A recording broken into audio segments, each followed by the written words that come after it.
In which way does your media product represent a particular social group? My magazine is a British punk rock magazine and therefore it represents a similar social group as punk music does. Within this social group, through my research, I have found they are mainly 16 to 25-year-olds who are students in education and most likely have a creative flair in their personality.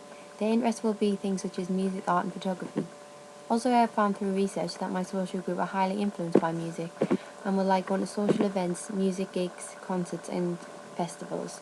After closely studying other magazines, my magazine has close characteristics with Kerrang! I came to conclude that my audience will be interested in artists and bands with rebellious streaks and rock-like personalities. For example, I found that my target audience really enjoy bands like Blink-182, the Arctic Monkeys, Green Day, etc. Much like artists featured in the mainstream magazine, I would like to promote the values and beliefs that girls can be very talented musicians in the genre of punk rock, which is usually dominated by men. I would also like to promote the strong belief in that you can achieve anything if you try, much like Hayley Williams from Paramore, who has become a musician at a very young age.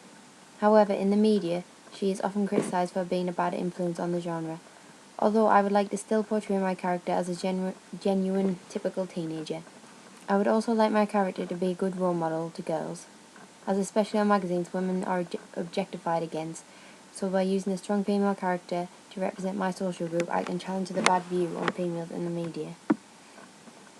My costumes and prop represent my social group of grunge teenagers because the clothing is quite dark but also very casual and laid back. However, it looks good and classic and can relate to teenagers well. A lot of females in the media are seen to dress quite provocative. I didn't want this because I want my main focus to be on the music. The people who represent my social group are often seen in a bad light. They tend to have a lot more attitude and seen as careless to society. They are predominantly men, but I wanted to go against this and show women can be punk rock as well.